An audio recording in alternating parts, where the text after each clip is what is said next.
Okay. Buenas and Hafaday. Today is Thursday, January 7th, 2016. And it's now about 4 minutes after 4. The Committee on Higher Education, Culture, Public Library, and Women's Affairs will conduct a public hearing on the appointment of Donovan L. Brooks to be a member of the KGTF PBS Board of Trustees. A 5-day notice was sent out on December the 30th, 2015, and also a 48-hour notice was sent out on January 4th, 2016. If there are going to be any testimonies that anyone in the public or the community would like to submit on behalf of Mr. Donovan Brooks, to please address it to Speaker Judy Wonpat. You can have it either hand delivered here to the legislature's mail room or to my office, which is in Hessler building, and or you can mail it to 155 Hessler Place, Agatna, Guam, or you can also email it to fbtorres@judywanpat.com or fax it to us at 472-3589. So before we bring the nominee up, I'd like to ask Mr. Darrell Taggarty, who is, of course, the director of PBS Guam, to give your testimony on behalf of Mr. Donovan. And Donovan, you might as well just join us on the table, because as soon as he's done, we will proceed then to you actually then providing your own testimony. I'd like to thank my colleague who's joined me here this afternoon, Senator Torres, as well, on your confirmation. So we'll go ahead and proceed then with you, Mr. Darrell Taggarty. Darrell Borja Taggarty. Thank you very much, Madam Speaker. I'm Darrell Taggarty. I'm the General Manager of PBS Guam, and I'm very pleased to appear before you today in support of the nominee, Mr. Donovan L. Brooks. He is highly qualified as a previous member of our board, and there's been some time since he served. However, my understanding from asking the employees at PBS Guam about how he was considered during his time there, he is very highly regarded by the staff as being serious and engaged and very, very supportive of the mission and the intentions of PBS Guam. And so I was very happy to hear from him that he was interested in serving on the board once again. His name was, it came up in a discussion of people who might be considered as board members back at the time when we only had 3 members left on the board. And so his name was put in some time back, about the same time as the other nominees who have since been confirmed. And so I'm very happy to be here today, and I look forward to the legislature's confirmation, favorable consideration and confirmation of Mr. Brooks. And I look forward to serving as General Manager under his leadership and with his consideration for the challenges and opportunities that I face on a daily basis at PBS Guam. Thank you, Madam Speaker. You're welcome. So, Mr. Brooks, then we'll proceed, with your testimony, of course, and in terms of your serving in the on the board. And maybe what will kind of help us. I know a lot of people don't have access to, your application. I mean, until we put it on our website, but maybe just kind of make you feel a little bit more comfortable speaking, before us, is that tell us a little bit, about yourself, your background too. That would definitely help, because I know that in the document it did say that, you were the board chair at one time from the year 2002 to 2007, yes. And which of course is excellent information, as the general manager had mentioned, because you're not coming in to a board that's totally foreign to you. You do have some experience. So maybe you might want to start out with that. Tell us a little bit about, yourself, and maybe what are some of the things that you've done then, as a board, and maybe having been there, then being out, and then now back in, maybe, because those are some of the questions I would ask you later on, but you might want to incorporate in, your testimony. Okay? Thank you. And please make sure you write that either mic that'd be I there. think they're both on. Oh, they're both on. Okay, maybe we have to turn off one because Coming soon to you we're going in to get some stereo. feedback. You're right. So I turn mine off and yours be on. You can bring it a bit closer. It's a fairly powerful mic. Okay, let's just. I've been disconnected already. Can we just leave that one? That's fine.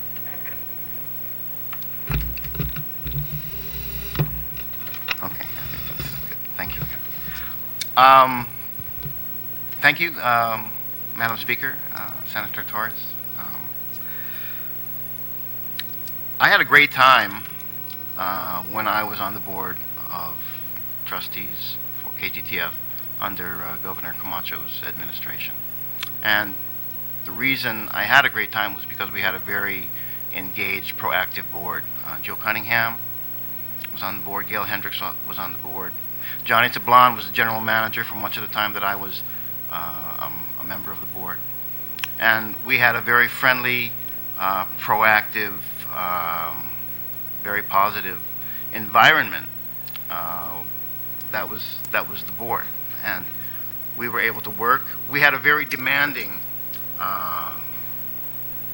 job ahead of us, which was the transition from the analog broadcasting signal to the digital signal, which was 2009 at that time. So during those years from 2002 to 2007, we were very much pushing every year, working with PBS and the Corporation for Public Broadcasting people in Washington, trying to get all the things lined up so that at the end they could finally transition to that signal.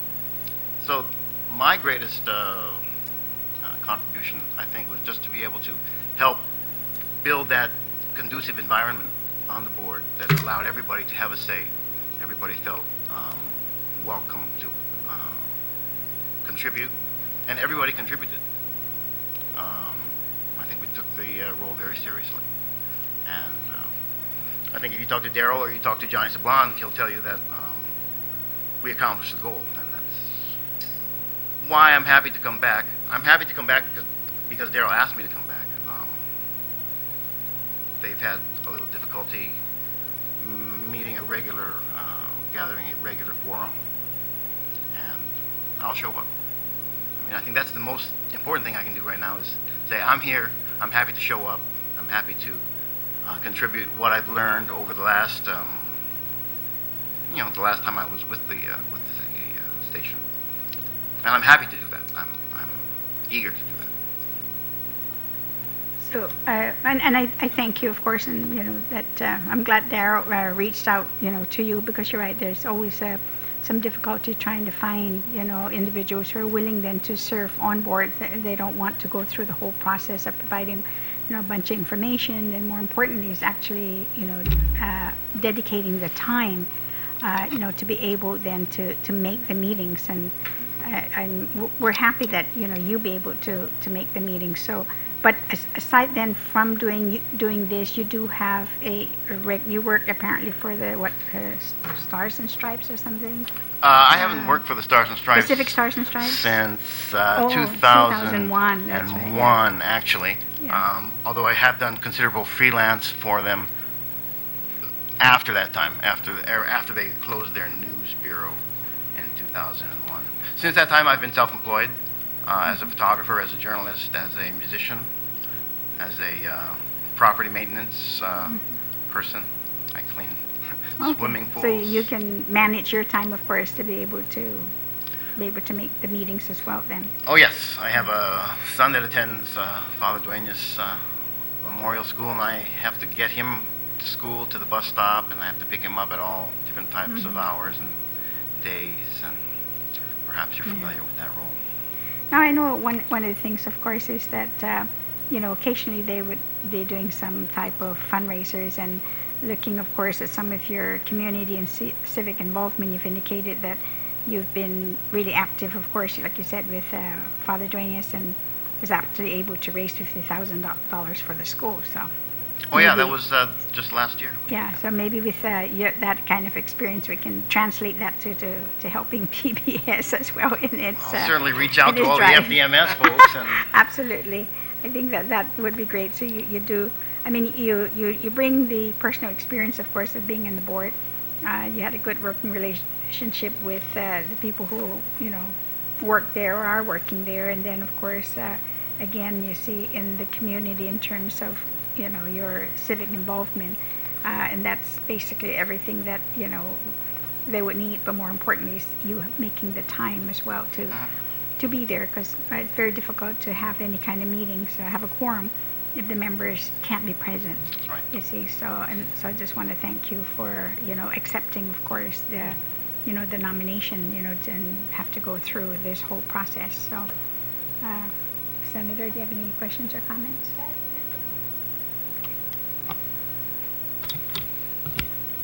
Mr. Brooks, I just want to congratulate you for making that transition.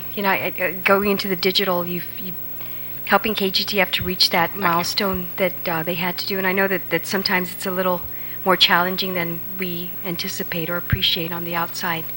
I'm a big fan of PBS and KGTF. I think that one of the advantages is that people have access to that channel, and it provides quality educational entertainment and also cultural attributes that maybe is lacking in a lot of other venues and other channels that people might access. So the health and the prosperity of KGTF is very important, I think, to the community, because it definitely serves a good role in providing a lot of instruction and that people otherwise might not have access to. I totally agree, yes. Yeah, and I also appreciate that you're an artist, because then you have a sense of what it is that grabs people's attention and might have them tune in and stay tuned into your channel.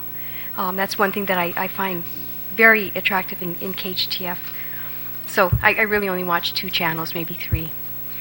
But what I want to ask you, though, is on that thought, do you have any ideas, or do you have any aspirations for how you could take KGTF and maximize it so that it has a larger reach, or more assets with which to penetrate the public, or get the messages and the intended message? Because public broadcast tends to be more civically responsible, I think, as in general, and a lot of that is lacking. I was just wondering some thoughts you might have on how to get to the next level of outreach.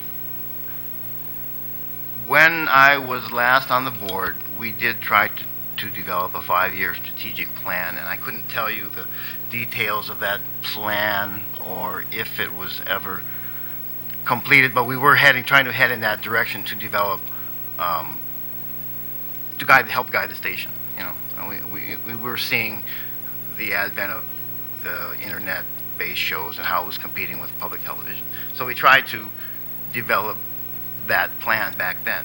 I've now been away from the station for 5 or 6 years, and it would probably, I think, I would want to go and sit with Daryl and sit with the people at the station and understand what are their difficulties and compare it to what I knew back then, and then try to see, okay, well, how does it compare and what can we do to, in the end, make the station, a better station. And just looking at, now that I'm at another phase in my life where I have grandkids, and I'm a little concerned about the junk that they have access to, I would hope that that they would tune into your station more, and that your station can appeal to that next generation. I mean, you have our generation hooked, but it's that quality and civically responsible kind of broadcasting that I think that's what I see that your station delivers, and I'd like to see, and it's nice that you're on board, because I know that you have the heart for it, and the idea of working as a group to make it get better and have consistency in the board meetings that's a good objective. But yeah, I think we were very successful actually when Johnny was general manager, we didn't miss a meeting for several years. So, but we had a lot of work to do, so it was easy to, to want to go there and participate. And it's very promising that you accepted this nomination because you got invited by the general manager. That's a great start, too. Very good. That's what I thought. No, thank you. And thank you very much also for agreeing to serve. I admire that about people. My pleasure. Thank you, Sandra. Is there any other last words, maybe, Dara, that you might want to share? I mean, I know you have a vision for KGTF, and I'm sure that in that vision is something maybe that you saw in which, you wanted Donovan to be able to, assist with or provide you with to help, because you're going to need your board, of course, to buy in on this, and that maybe you can share some of that as well, because it's important that they know what your vision is, in terms of where you would like to see, PBS, KGTF go. Absolutely. I've been involved in non-commercial programming as a volunteer and as a manager since 1981, and continuously since that time. And so coming to KGTF was an opportunity to bring all of that experience to bear on a government agency, not a nonprofit agency, not a nonprofit organization, but a government agency that has a mission, a mandate to provide services, and also the backing to provide those services. And within 3 months of my coming, at about the time of my confirmation hearing in March 2 years ago, I described my vision for the station and asked for the legislature's support and also the support of my board, which was new at the time. And they only had 2 more meetings before they lost quorum. And so I didn't have anyone to take my vision to for 20 months. And now I really look forward to having discussions with the board and soliciting their support and their perspectives on what it is that should be done to fulfill our mission and to move the station forward in 2016, 2017, given the realities of the market and what we have for opportunities right here in our community. The television market is undergoing a sea change that hasn't been experienced since the time that cable TV came out. And technology, the capital replacement of technology in some areas of our plant is 3 years. It used to be 10 years. And so we're running very hard. I'm 2/3 way in to a capital replacement cycle, and we're already 2 cycles behind. And we're trying to catch up, and we're trying to compete with YouTube and with direct delivery of the great PBS programming to our viewers.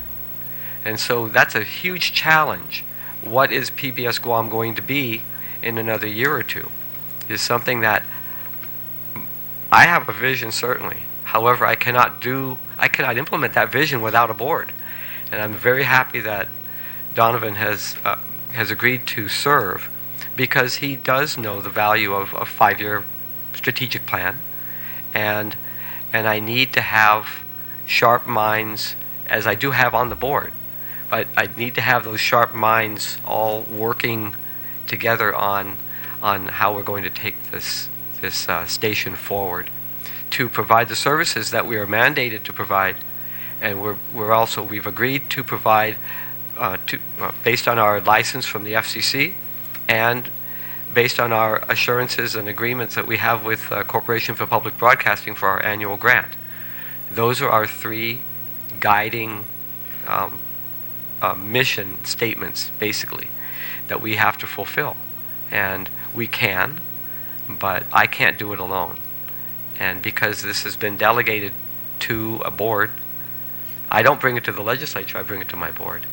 And so I, again, thank you for your favorable consideration. Thank you very much for having confirmed the nominees that were presented by the governor over the past year. And I'm very confident that as the board meets, we're going to be able to go forward with the decisions that must be made to stay in the game for the benefit of the people of Guam. The Senator, you'd mentioned about your grandchildren. PBS Kids is the largest single website for children's viewing, online viewing of any. I think they have like 43% of the total market for children, for number of hits for children. And they are taking that role very seriously. However, with the direct delivery of PBS programs, children's and adult programs, through Roku, Chromecast, it's just Hulu. It's so easy. Or just go straight to the website and pull down the programs and view them on demand. And so the network is assisting each of the stations to come forward, bring themselves forward to address this new reality of the marketplace, and to help us transition to a more locally based production model, where we can produce programs for ourselves and to share with other communities that reflect our values and our community, our talent, the beauty of our surroundings. And there's a great opportunity to do this not only here on Guam but also in the Northern Marianas as one station covering the whole Marianas, and to become more of a participant nationally in sharing the reality of what we have here on Guam. The legislature has funded the children's program, NIHI, which has been, which was offered to us first, offered to my predecessor first. I don't know why the agreement broke down, why they didn't come to an agreement on housing the production of NIHI at PBS Guam. But the PBS children's programming is the model for NIHI.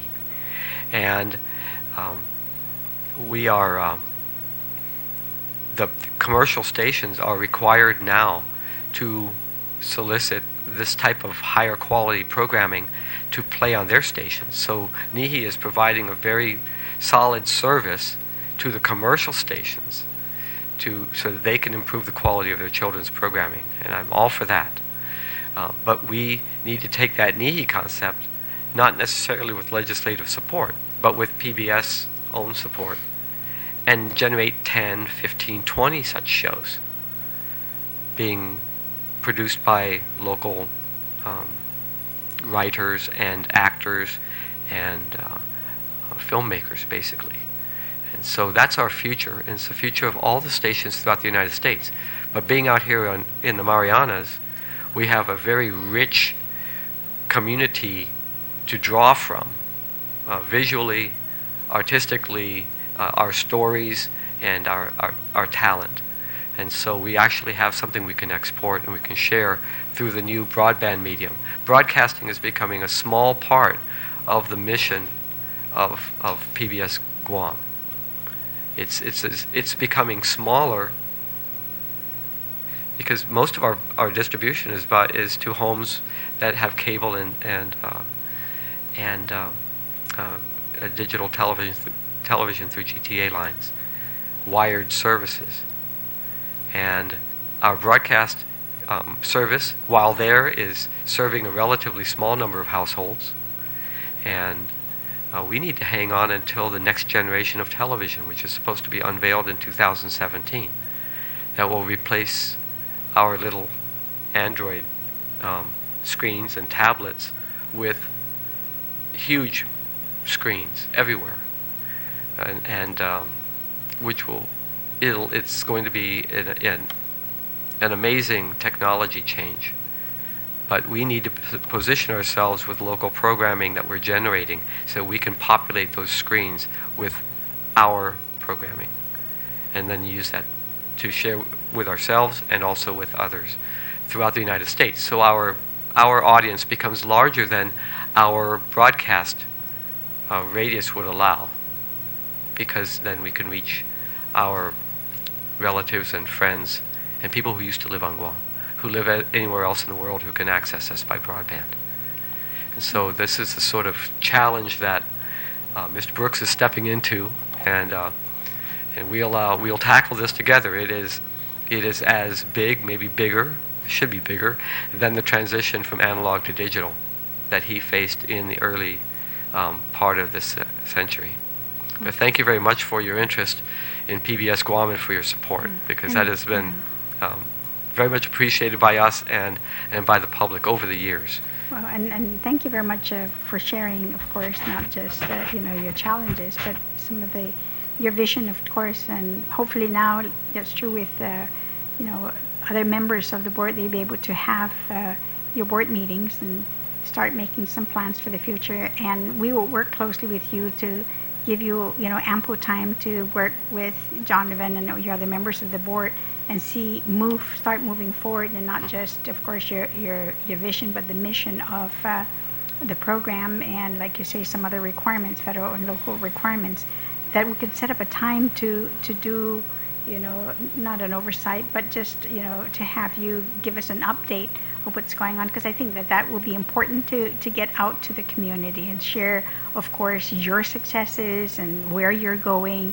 and help you in any way to be able to promote what it is that you're trying to do and reach out to our people, our community, and like you say, those even who are neighbors who are just right next door, and others who may have moved on and out of the island. So we'll work closely with you to set that up, give you the time that you need, and you tell us when you're ready, and we would more than happy to do that. Thank you very much. And we're looking forward to it as well. So it is 4:31, and we have just conducted then a confirmation hearing on the appointment of Donovan L. Brooks as a member to KGTF PBS Board of Trustees. And if there's anyone out in the community who would like to submit any testimony on behalf of Mr. Brooks, you can either email it to our office at fbtorres@judywampat.com. You can fax it to us at 472-3589. You can actually mail it to us at 155 Hessler Street in Hagåtña, or you can come by to the Legislative Building and actually drop off a copy of your testimony. So this actually then completes the requirement for a confirmation hearing for Mr. Brooks, and this public hearing is now adjourned. Thank you. Thank you. Okay, so you should be All right.